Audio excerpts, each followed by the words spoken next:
Have you ever started watching a movie that you thought was a drama and then you realize, oh no, it's a horror movie? Or maybe you've read a story by Jesus and then you realized, oh, this wasn't an actual story about something that happened, it's a parable. Those are all issues of genre. If you have the wrong genre in mind, then you will misunderstand the thing you're reading or watching in this case. In this episode, I interview Andy Judd from Sydney, Australia, who is an Old Testament scholar, and he is an expert in genre. In fact, he wrote a book called Modern Genre Studies that is a funny and easy-to-read book, actually, about a very nerdy topic, in which we discuss how do you overcome these misunderstandings. Stay tuned. This is the Biblical Mind Podcast, produced by the Center for Hebraic Thought. Honest 5-star reviews help others find this podcast. Visit the magazine at thebiblicalmind.org for articles and videos that explore the deep structures of Scripture. Should we pronounce this genre or genre? If you had to pick, and I know it's weird asking an Australian on how to pronounce something because you guys obviously don't know how to pronounce any words in English, but how would you pronounce that? I say genre, but I don't say any words right. Like any consonants at the end of words, I mean, it's a 50-50 chance. How do you say ask no? So you're not that Australian. You're not the no. We don't. Yeah, you can sort of place people based on where they live in Australia a little bit. But I have had trouble ordering water in America. If I ask for some water, do you know what I'm talking about? Oh yeah. So I just ask my American friends to order for me. I also very rarely get the right coffee, but that might just be me. Yeah. Well, retribution is golden. When we lived in Scotland, I dreaded eventually I came to dread anytime I used the word mirror. And, you could hear the Scots like laughing at you going, mirror, mirror. And then finally I was like, how do you say it? And they said, it's midda. It's like, oh, okay. Yeah, I got it. Yeah. Well, pronunciation aside, now that we've gotten through the hard part, why did you write a whole book about genre? And you faced the same difficulty I had when I wrote a book on ritual, where you end up saying the word ritual like 15 times on every page. And I just asked for forgiveness ahead of time. Like, we're just going to have to. So I noticed there's a lot of genre talk in here, but it is about genre. So get us into the room why that's so important to think about genre without defining what it is. I will not define it. So my genre journey began when I was doing my doctoral studies at the University of Sydney. Weirdly, because I only accidentally became a biblical studies person, I was actually doing in the English literature department, but using the Bible as the text. And at one point, my supervisor said, it seems that genre is quite important to a lot of these things you're looking at, because I was doing a lot of reception history, using Gadamer to try to kind of understand why smart people disagree on what the Bible says. And one of the things that he kind of prompted me to observe is that a lot of the time it's not that we have different Hebrew Bible dictionaries. It's not actually that we're doing our sentence diagramming wrong. A lot of our disagreements actually start off as unspoken, maybe even unconscious disagreements about genre before we even sort of get started. And so he kind of got me down that rabbit hole. I came back with something a little bit half-baked, and then he said, you probably need to be less reliant on the standard textbooks on genre and actually go read some of these theorists. Now, luckily, I was in a department that is just very genre-heavy. The people there, John Froh is in that English literature department. Jim Martin's upstairs in the linguistics department, and my own supervisor was very into that. So I was sort of surrounded by people with the different linguistics, rhetorical, and literary resources that were sort of within arm's reach. So that sort of became a bit of a rabbit hole, to the point now that my colleagues joke and my students joke that the answer to every question, like, don't even ask Andy what he's working on, it's probably something to do with genre. So that's how I've sort of found my obsession. But I really do think it's important, because we spend a lot of time teaching students Hebrew grammar or historical matters. But very rarely are our big disagreements actually come down to you looked up kind of hell it wrong. Sometimes, but often it's not at the level of sentence or kind of semantics. It's often these bigger picture issues like what is a poem? How are we meant to read a law? Or what is the how do you work out the ethical framework for a story?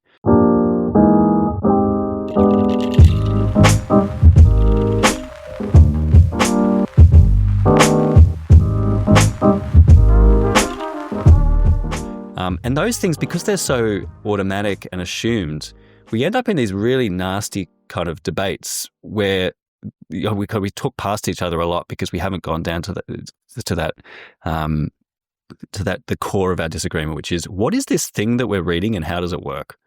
And so that's why genre has become for me an unhealthy obsession, which I'm seeking help for, but it's a slow road. You've got this therapy where you've worked out these issues. And, I mean, it's part of us, right? You have to exercise the demons that are stirring you, right? So, and I noticed the people you just named that were in that literature department are people who show up a lot in the footnotes of the book as well. And you were trained as a lawyer as well, which maybe you told me at some point in conversation, but I did not remember that. So, we'll come back to law later. Sure. Give us a quick instance of genre misinterpretation or a conflict of genres that you commonly see in biblical interpretation, maybe even just at the in the church level. Yeah. So, I mean, from the kind of, a very small example would be mistaking some of the like I was in a Bible study group, like a church Bible study with normal, everyday real human beings, not Bible scholars. And someone picked up from one of Paul's letters this phrase, "I want you to know." And went on this big kind of like, how important knowledge is to Paul, and like, really the heart of the Christian life is kind of understanding and knowing stuff. Now, all those things are true and good, but also I want you to know is just how you introduce the next dot point in a letter. So it's not actually that important. To his point, he just is moving on to the next topic. But I want you to know, I guess if you haven't read a lot of papyrus kind of letters, now the stakes there are quite low. But I think a really common one where the stakes are much higher is in how we evaluate characters and the ethical framework in narratives, because I think we often assume that the Bible stories are exemplar, like they're designed to sort of here is a great patriarch, go do likewise, and that becomes kind of a bit kind of hairy when you get to some of the Bible stories. Say in the book of Judges, I spent a lot of time in my doctoral studies in Judges 19. Understatement. Okay, so I need to warn our listeners who are not from the British colonies that a bit, I mean, even just in the book of Genesis, right? Like most of what Abraham, Isaac, and Jacob do, we want to say, don't do that, right? So by the time we get to Judges, we're pretty well warmed up with the non-exemplarist view. Sorry, I had to interrupt you, but I just realized. No, understatement. Up what you were laying. Yeah, well, I mean, subtle. We have a lot of Americans listening to this. Don't be subtle. They do some very bad things. So we'll back to Genesis before we even get to Judges. That's a good example too, right? Because you have Abraham, great man of faith, who also owns slaves. Now, in a lot of pre-Civil War sermons that I've read, and I kind of looked through like speeches to Congress, they make the point, well, Abraham had slaves, so we can too. He's a great man of steel, God's athlete, heroic man of faith. And so the fact that he and Sarah have Hagar, and the fact that then in the story of Hagar, Genesis 16, Hagar is sent back to her mistress under her hand. Well, that's why not only is it okay to have slaves, but actually the fugitive slave law is commanded by God, right? You have to set the angel says it very clearly. Now, what's going on there? Is it that people are reading that story in bad faith? Well, maybe. To be honest, maybe they want the Bible to mean what they want it to mean. But my hunch was actually it's a difference also of just because it happens in the narrative, does that mean that we're meant to do it or not? Now, in a fairy tale like The Boy Who Cried Wolf, do you have that story in North America? You've got me second guessing myself. No. Yeah, we do have some common culture. Boy Who Cried Wolf, it's very clear what you're meant to do with that story, and it's very clear that the ethical, that the characters are very simple, and the ethical point is very, very straightforward. But is the Bible full of fairy tale stories which are simply, here's a story about a runaway slave, so that's why slaves shouldn't run away? Now, I happen to think, don't be a runaway slave. Now, if you think about that for a moment, there's nothing you can do to persuade someone out of that reading of the story, right? If they have that genre in mind. So it's not at the level of like, well, have you considered this linguistic argument, or you considered this kind of fact of the text? We're talking cross purposes, because if you think that that fundamentally, unless the narrator condemns an action, if Abraham does it, it must be good. Like if that's your overriding sense of how narratives work, we can't help each other. We can't talk. So that's maybe a good example. Or Judges 19, which I spent a lot of time in. So I've given you 3 examples. Sorry, but Judges 19, which is a parallel to Genesis 19, right? Yeah. So the story where the young woman who's has the misfortune of being married to the Levite is brutally raped, murdered, and dismembered. The history of interpretation of that is a bit bad. To understand, it's possibly worse than the story itself, right? Because you literally have people going, well, what was she wearing when she went into Gibeah that led to this treatment? Because it's like, well, there must be a moral to this story because it's an exemplum.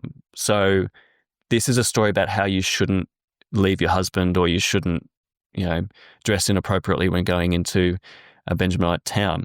Now, I have problems with that reading, to put it mildly. And I think it begins life that those problems, which is all the way through the history of reception, right? This is if you want to sleep well at night, don't do the reception studies on Judges.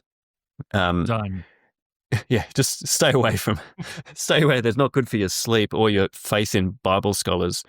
And these unspoken assumptions about what a narrative in Judges particularly is trying to do, because the narrator often doesn't help you out. The narrator doesn't go, and that was a very bad thing that he did. Yeah, not until you get to the Book of Kings, where finally they're saying, and that was evil in the eyes of Yahweh, right? Yes, just tell me what I'm meant to think, yeah. Because it's more like, how I teach it for my students, it's much more like a good film. And a good film doesn't it doesn't have too much exposition telling you exactly what to think. It shows rather than tells. And I think that's how Hebrew narrative usually works. But if you don't have that subtle appreciation for what the narrator's doing, you can end up, I think, really doing injustice, not only to the young woman in that story or to Hagar in Hagar's story, but you can do injustice to the text of Scripture, because it becomes an immoral text at some point. Like it just becomes awful. Right. Yeah. Yeah. That's probably one of the most common confusions I get in class, especially I was a children's pastor for a few years, and what they call the vacation Bible school curriculum, or the children's curriculum, when they did it on the judges, every single judge was celebrated except for Jephthah. Even Samson was posed as an exemplar of how you should behave and act. And you have a great example in the book, which I actually stopped reading and went and watched the YouTube video of John Piper.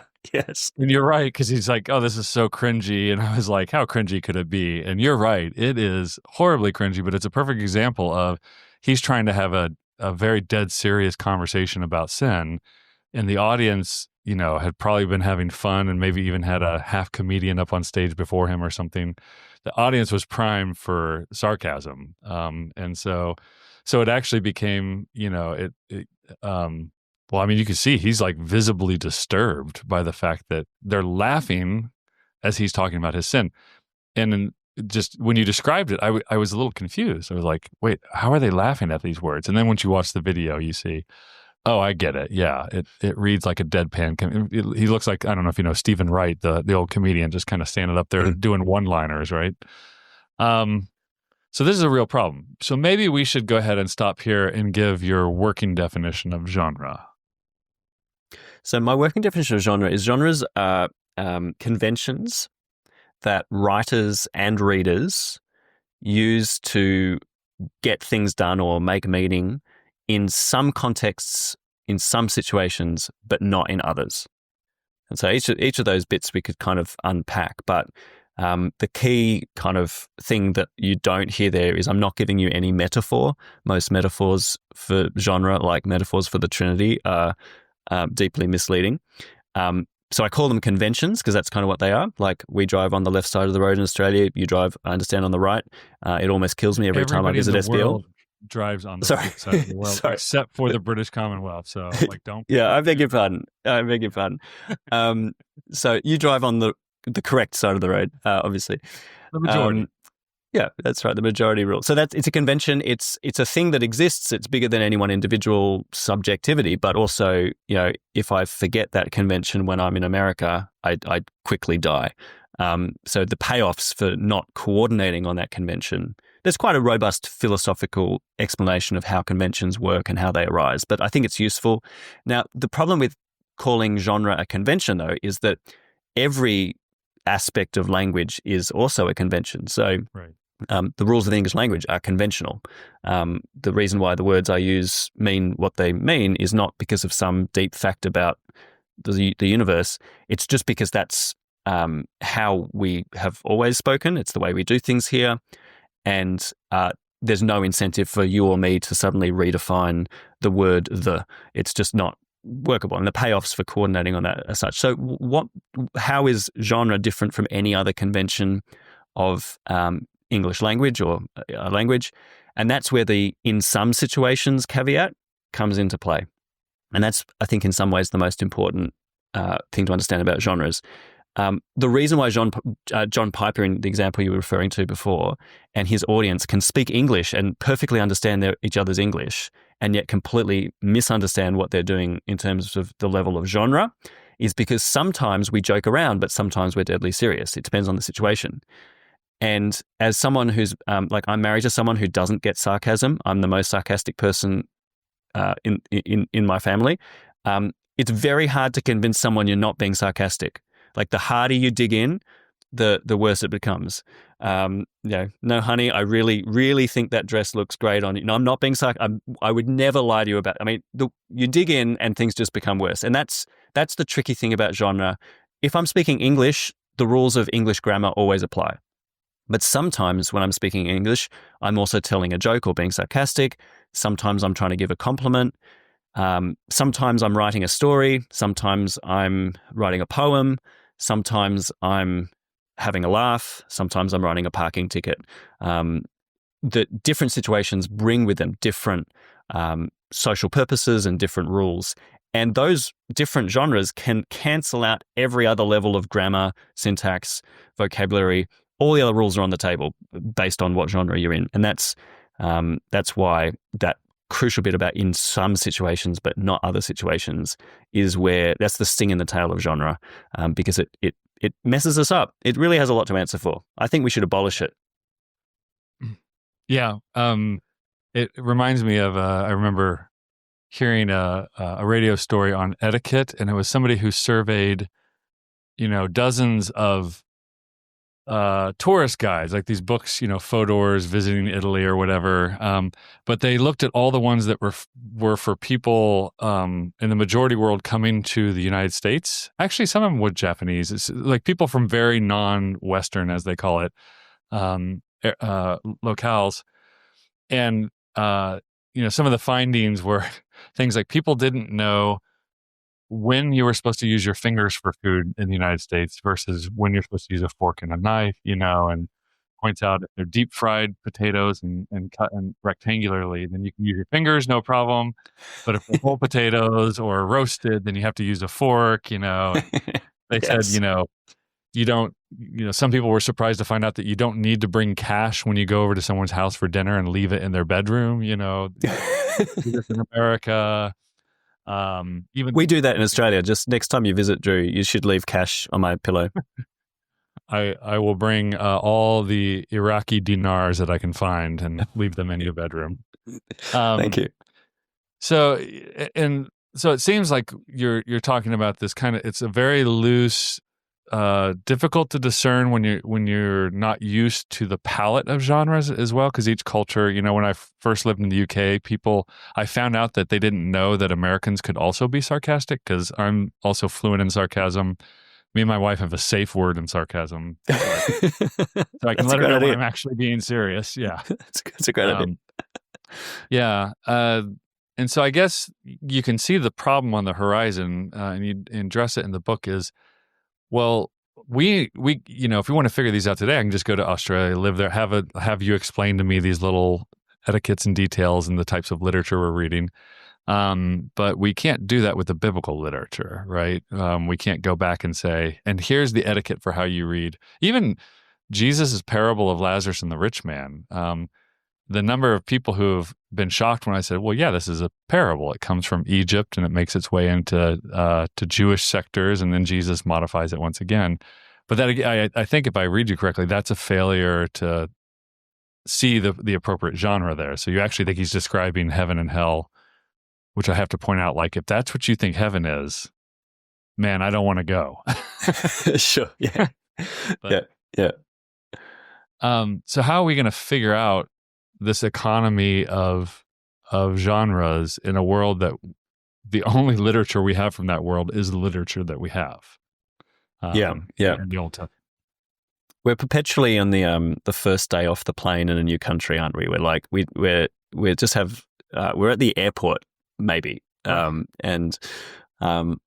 I think like there are some ways to navigate that. One of my mantras with this when I'm teaching Old Testament is we just have to be good travelers. Like don't be a boring traveler.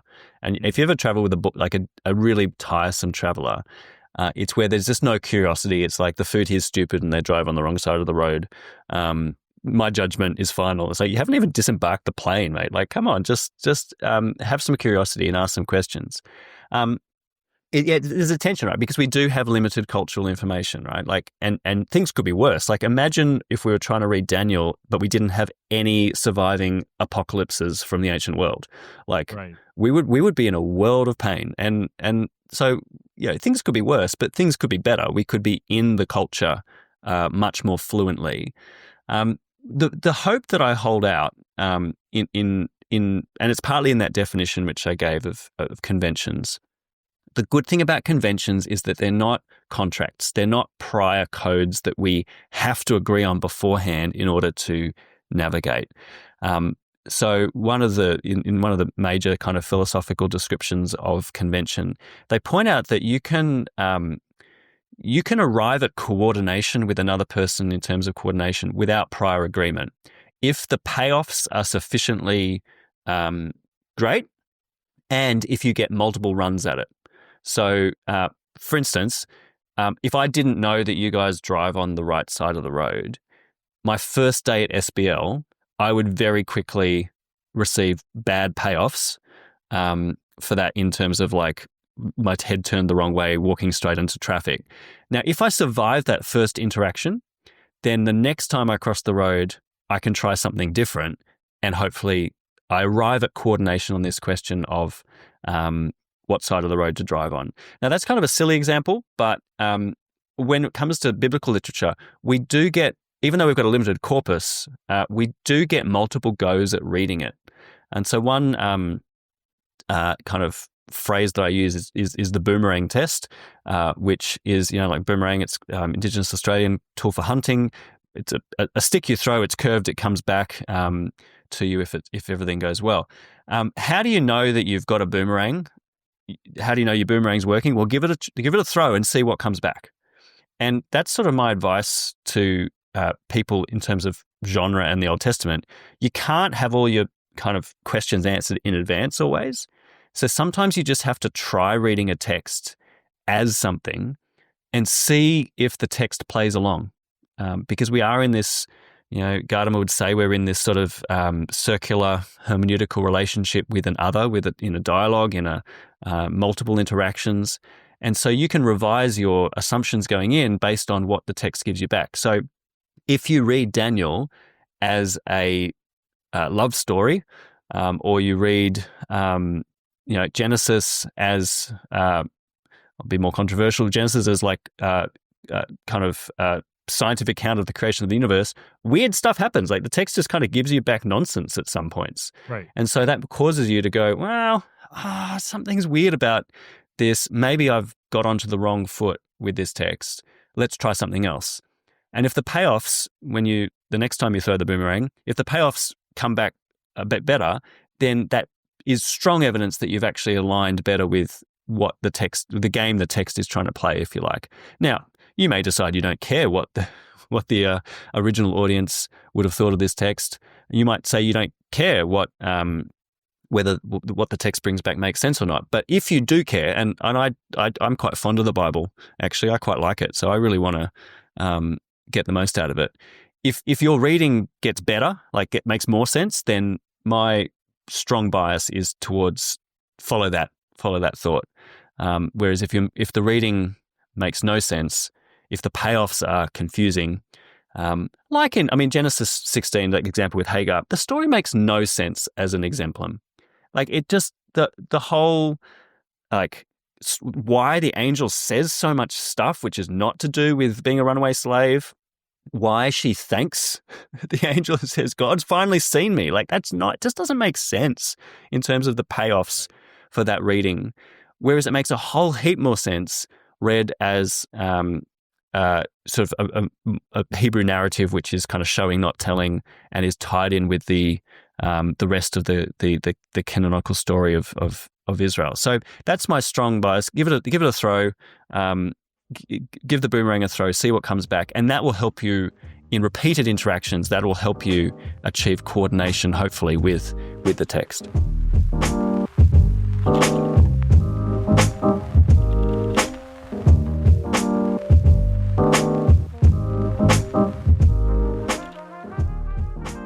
Yeah, we like to say, we're thinking about the deep structures in the text, and I'm trying to figure out in my mind right now whether genre is a deep structure or framing, or I don't know what the metaphor would be here.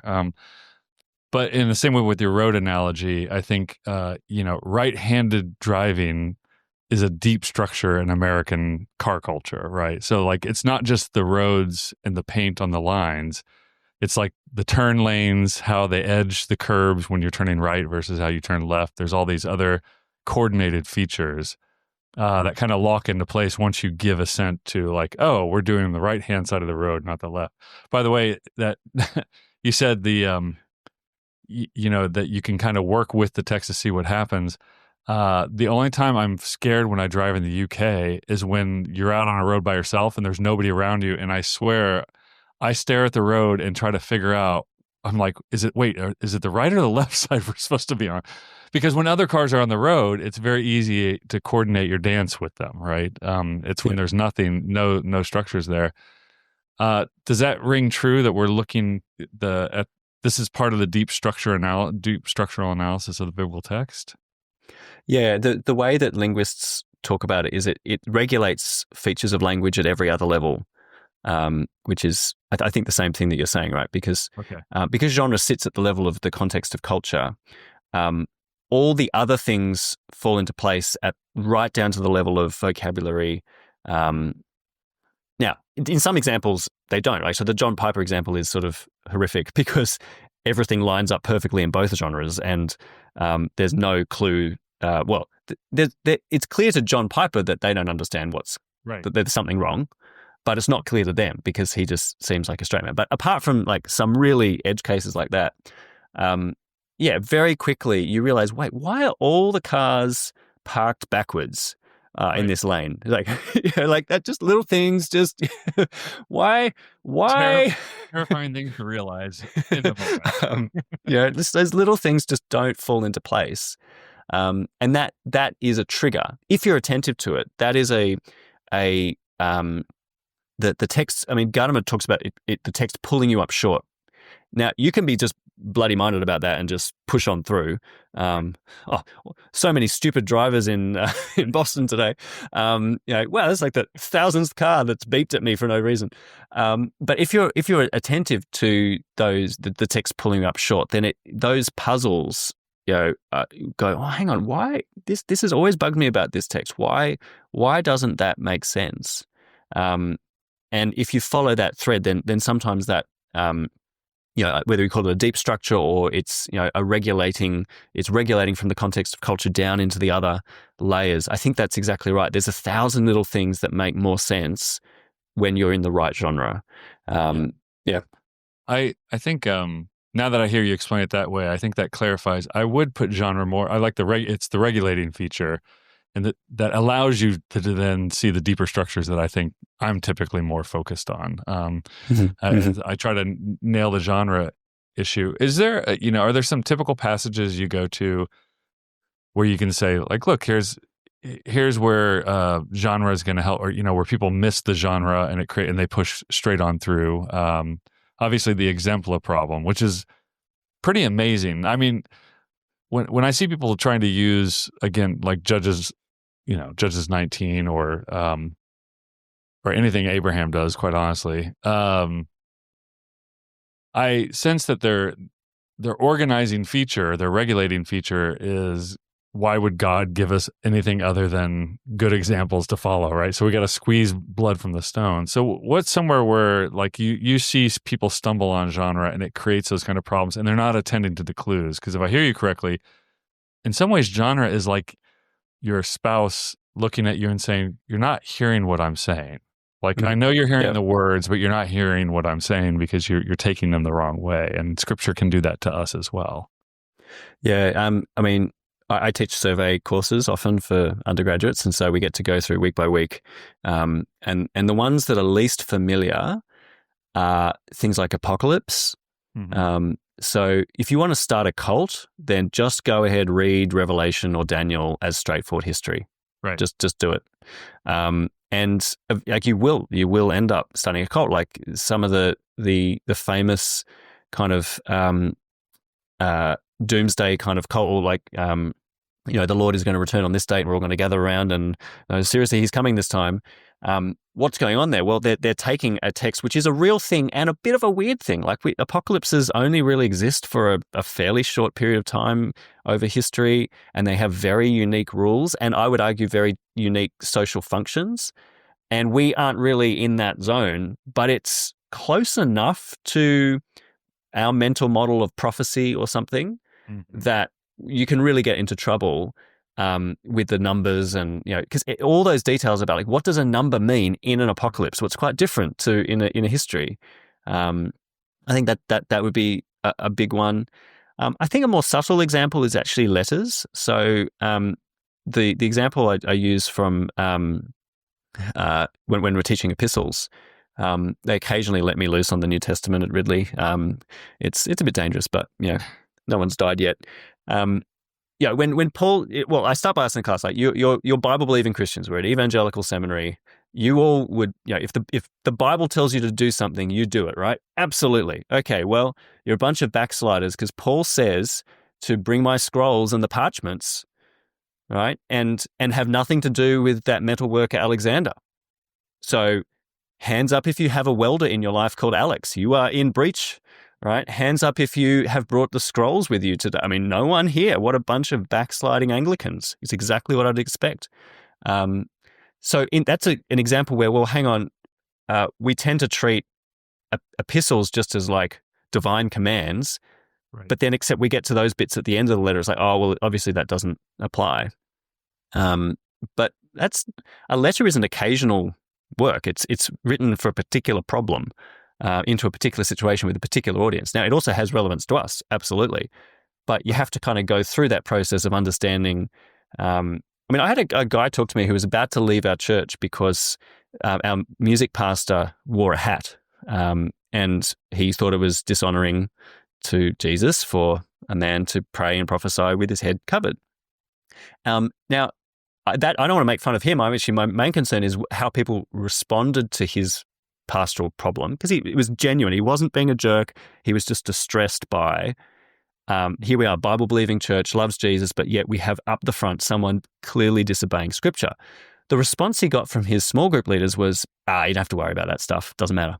We don't follow that stuff anymore, which he thought was just wildly, selective and unjustified and frankly kind of hypocritical because in the very same letters, we take some verses as like, here's the hill we're going to die on. My problem with, not with his question, but with the response that he received from his small group leaders is that, the true answer is not that we just ignore some verses of Paul's letters. The true answer is that we put all of Paul's letters through that genre kind of understanding of what's the situation he's writing into, how do the principles that he's addressing his audience apply to us today. So that's a few examples. Starting cults, leaving a church, right. It all, these are serious issues. There's practical payoff. And it makes me think, so recently in the last few years, we've had somebody in the Old Testament studies side who has written a fairly influential book that essentially asked to obliterate genre. Let's just get rid of the wisdom genre in this case, right? And then you could also, I've had students that they learn about genre and then they come, like chiasmaniacs and parallelomaniacs, and everything is like, well, you can't say anything until you figure out what genre it is, right? I'm going to assume we have some via media somewhere in the middle here that's going to match. But let's start with what's wrong with the idea of like, hey, knowing genres isn't helpful at all, or you don't need to know this in order to still figure all of this stuff out. Like, Christians before they learned of genre studies were still Christians who could faithfully read the Bible, presumably. Yeah. It's like, I just did the plain reading of the text. I don't need any of this hermeneutic stuff. Right. So like one of the famous influential preacher where I grew up is like, you don't need to interpret the Bible, you just need to obey it. That was his banner. And there's something deeply like right about that, in the sense that interpretation genre can become an excuse just not to engage with the content. Like, we don't want to spend all that. I mean, as much as I feel personally targeted by your extreme case of the genre maniac, we kind of want to avoid that. But the problem is, and this is always the problem in hermeneutics, I'm making explicit what you are already doing when you read the text. You already have in your head a genre in mind. So we're not getting rid of genre by not talking about it. It's just you're interpreting it according to the rules that seem obvious to you and to people from your context, which may be fine. And like a lot of the time, the difference between an ancient letter and a modern letter is not that great. So yeah, no one will die. You'll probably work it out.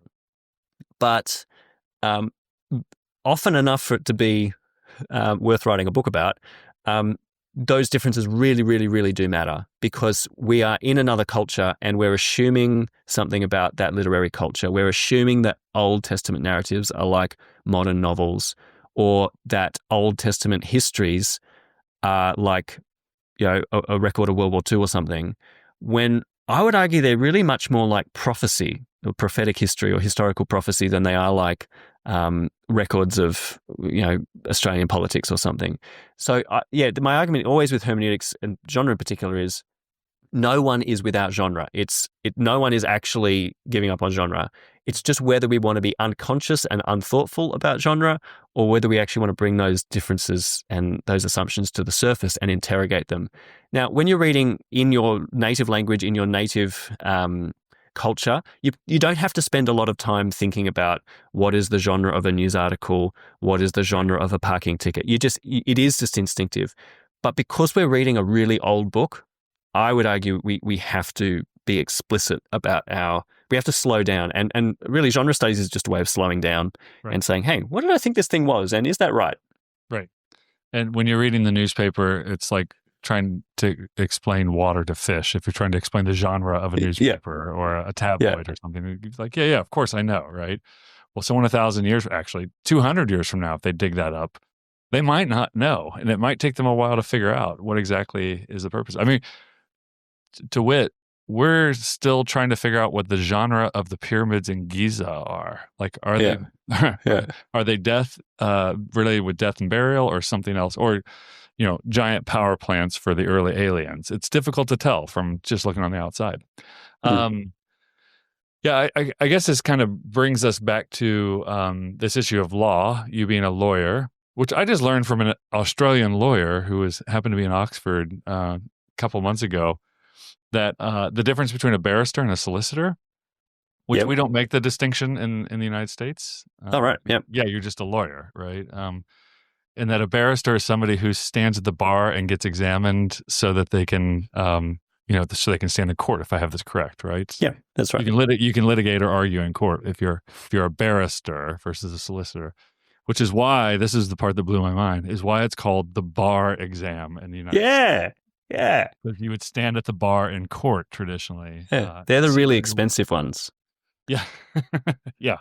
So this book that I wrote on called Understanding Biblical Law. So this was my task. I realized that, like, I don't know, maybe 30% of that task was helping people to understand the genre of law, and that basically everything you know about law in the modern world is not what's going on in biblical law. It's not what's going on in ancient Near Eastern law, and then biblical law is a very unique flavor of ancient Near Eastern law. And so one of the issues I ran into, and it's very difficult, like in a book or even in person when you explain to people, I'm looking for new ways to do it, where you say, like, well, look, there's no like breaking and keeping the law in the Hebrew Torah, like that. Those metaphors don't work. And then someone will say, well, but it says you must keep the law of the Lord your God. And I'm like, yeah, but keep there means tend or cultivate. It's shamar. It's to foster and cultivate something. And so if I'm hearing you correctly, this is the issue, is we're reading the Old Testament law, we're projecting modern legal frameworks onto the Old Testament law, and then we get upset with the Old Testament law when it doesn't seem to meet, we throw the boomerang, it goes into the void, and then we're mad because it doesn't come back to us with anything useful. Am I hearing you correct? Yeah, totally. We just think, or we think these people are stupid. Right. Or brutish, which is, or barbaric, or yeah. Yeah, like their laws are stupid. Or maybe another subtle version of that is we find loopholes. It's like, wow, it says if your ox scores someone, but it was my dog. So, right. Yeah, and the way Western law works, like you can make a whole career, and I almost did, out of finding loopholes. Right. But you can't find loopholes in Torah. Like that's just not. It's a category error. It's not how it works. That's a good way to put it. Oh, I wish I had that in my book. Sure. Well, I got all my ideas about law I've stolen from you, so feel free to take it full circle. Can't find loophole. That's a great hook. Thank you for that. That's a gift. Well, because it would work. I mean, an imaginative exercise, which you do really in your book, where you sort of play out this narrative alongside the law, which I think is a brilliant move, by the way. So this is spoilers, so I know this book isn't out yet, but yeah, you kind of go ahead. I mean, is that right? This is all anybody's ever going to see of this book. So no, I talk about it a lot because I think that's really helpful, right? Because I've asked this year, I asked my students, well, how do you imagine that Torah is used? Like these, because typically how we teach the genre of law is you've got the apodictic law, you've got the casuistic law. It's like these two types. Here's how they work grammatically. And next lesson, we move on. But hang on, just when are they using these laws? How is it being used? Are you imagining like a courtroom and there's like some judge up the front and the lawyer's like, but actually, and Western law you can do that way. Like my favorite legal case ever, I never practiced as a lawyer, but I did the law degree before going into ministry. My favorite law case ever was these mafia guys who killed someone, whatever the reason. Anyway, they shot him, rolled him in a carpet, and threw him off a cliff. Threw his body off the cliff. But the problem was, actually, the autopsy revealed that he didn't die from the gunshot wound. Right. He drowned. And under Western law, you have to have both what's called the actus reus, which is the kind of the actual action of killing someone. But to be guilty of murder, you have to have the intention to kill. And their lawyer said, well, actually, they attempted to murder him, but he didn't die from the gunshot wound. And they said, well, hang on, but you threw him off a cliff and he drowned. Yeah, but they thought that was a body. That was manslaughter. That was accidental death. Yeah. And that kind of like that whole bizarre like legal reasoning process is a reflection of how we think law works, which is more like computer code than like literature. Right. You kind of have to, legal drafters make a profession out of making sure that every logical case is kind of covered here. Whereas as you rightly put in the book, like is it? I think this is your phrase. Like you keep the law the way you keep a garden. You cultivate it. That's the I think I've used that a lot because it's a really helpful image. You kind of do not covet. Like how on earth would you prosecute that commandment? Right. Like I feel like Dru's been coveting my my bookshelf, Your Honor, and here's the evidence. So what's even the punishment for that? Like it's not stated. The evidentiary procedures are not clear. And what if you covet something that's not on that list? Like bookshelves is not on the list. You didn't covet my ox, so you're off the hook. Like that whole way that we approach law, I'm convinced makes no sense when you look at biblical law. So I think I still don't know what the social function is of these texts, and maybe you can help me with that. Because one thing genre theory helps us see is that the real question we need to answer with any genre is, what is it for? Not just how is it written, but what is it for? So why do people write these texts? What are they trying to achieve? Why do they reach for this form and not another form in order to get things done? And maybe you can tell me, what is law for? What is a Torah for?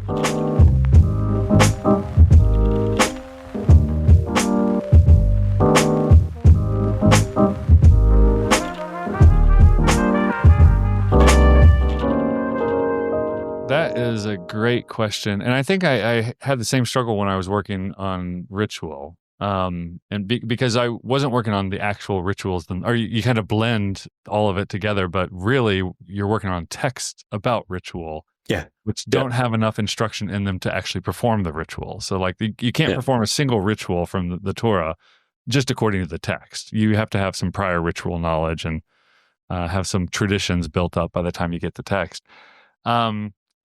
And one thing that I could say that I feel fairly confident about is, according to the Torah, I think the inner logic is this is to be read out loud to everybody: men, women, children, foreigners, native born.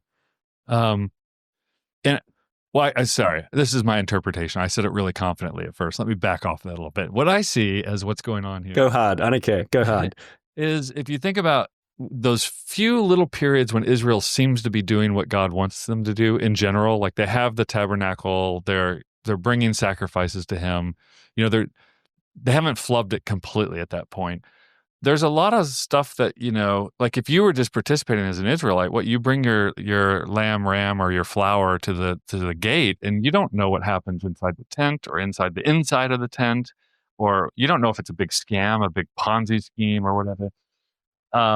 And if the elders in your village make a decision about something that somebody did wrongly, like you don't know whether that's just or wise or loving. I mean, to some extent, you would think you would like to know, but so that fact of having it read, that you have textualized ritual and textualized law that is not actually received textually, it's received orally through your ear, through listening, means that you can now hold the priest accountable, right? You can say, and you see this in Samuel, right?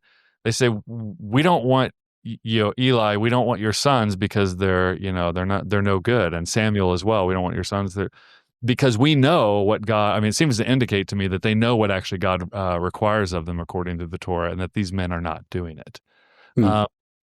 So that social function is, to me, a very egalitarian spread of accountability. And it goes in both ways. It also means, therefore, everybody who has heard the law is responsible to keep it.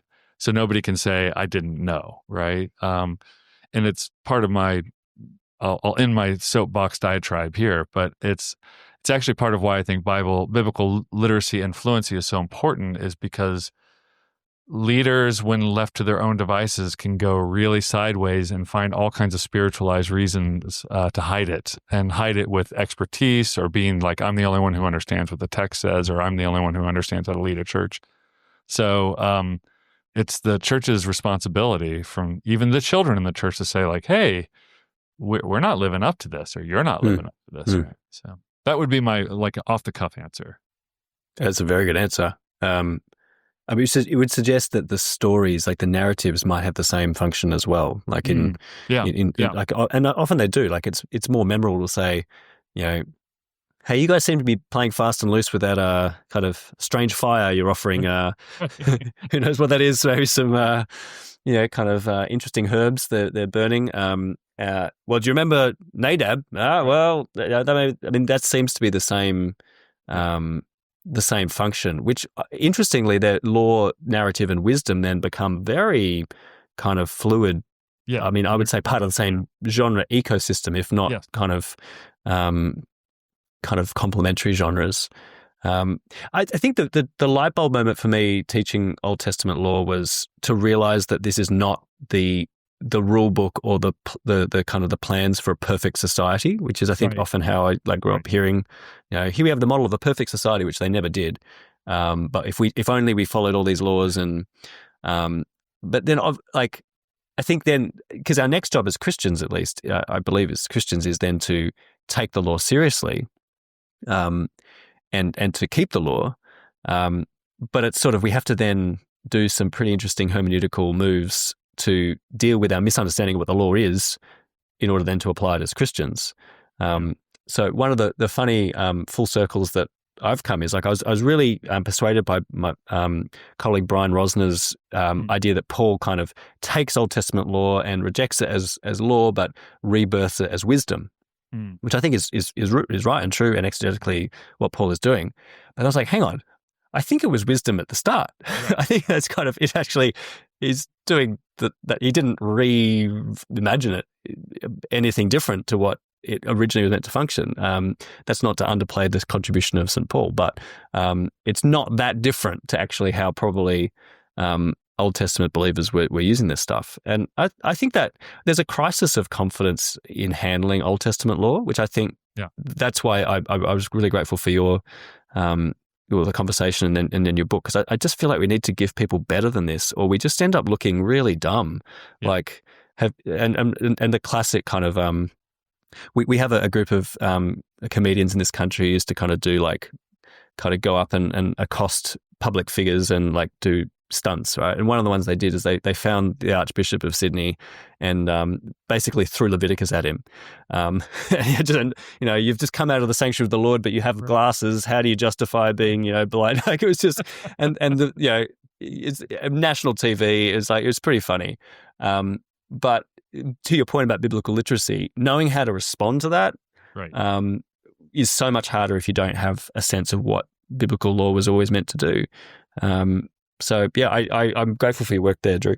Oh, I'm glad any of it landed, quite honestly. I think to extend that, or maybe just to reiterate what you're saying, when you get to Jesus's interpretation of the law, it is the same thing. He's just basically saying, hey, this was always wisdom. Because at this point, quite honestly, the Pharisees, God love them, for all the good things about the Pharisees we could say, there was this Romanizing and legalist structure that has now been kind of superimposed in some aspects of their legal thinking, which Jesus commends some of that extension of the wisdom. Oh, okay, you thought about the mint, dill, and cumin. That's a wise extension of the tithing tax. Nothing wrong with that. But you can't do that and ignore the other wisdom part, right? And nothing new in the Sermon on the Mount. I think there are some very clever, underhanded moves by Jesus to show how much he really does understand the wisdom of the law, but nothing that in any way, as he says, takes one iota away from it. So we actually get to understand the New Testament better by understanding the genre of law in the Hebrew Bible. Just to throw a technical issue at you to see if you can help me think through it. It seems to me that Paul also used the word nomos, law, to refer to several different things, right? Sometimes he's referring to a tradition of understanding that is not good, and then sometimes he's referring to law. But that's, when you get down to that kind of use of a word, you're not talking about genre anymore. So what would you consider that? Concerning which sense of law he means in which context. Yeah, so it is very tricky to define or even isolate law as a genre versus law as a concept. Right. So, and this, one of my least favorite things about genre studies is debate about terminology.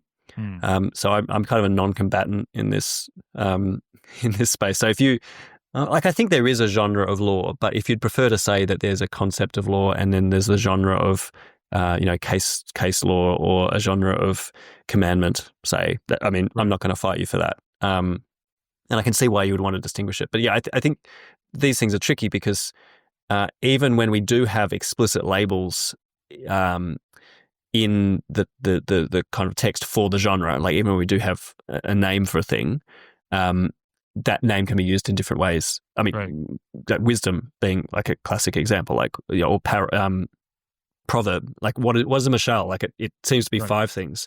Right. And how does that relate to the overall genre of wisdom? And you mentioned at the start the kind of like, should we even talk about the genre of wisdom? Which is that kind of terminological debate. I keep my baseline on that is use whatever terminology you want. Just does it help? Like does it help? Yeah. Is it actually helping you? And maybe that's my literary theory background. Like I noticed that in the linguistics cage fights, it seems that it's like a fight to the death over terminology. And if you use the wrong terminology, then like they will gouge your eyes out on the floor of an SPL seminar. I don't think that's not how I use terminology. For me, they're tools that you either build yourself or borrow. And if they're useful, if calling law a genre is useful for you, then do it. Right. I'll you do you, mate. You do you. That's why are the philological arguments so vicious? Because the stakes are so low. Sure. Yeah. Well, Dr. Andy Judd, if you wonder what book we keep referring to a book, I have the book, Modern Genre Theory. It's with Zondervan, a fantastic book. It's also very funny. The footnotes, I don't think I've ever laughed at footnotes as much as I laughed at yours. You were talking about, well, I won't spoil it, but there is a recipe for scones in a footnote, a very well-placed recipe for scones, which I might just start doing that, put random recipes in my footnotes. Do it. Do it. Looking down. It's a very fun book, very easy to read, and it will have you thinking anew about the topic in 15 different ways. So thank you, Andy, for helping us think through the issue of genre. Thanks, Dru. It's been genre. Thanks, Dru. It's been great.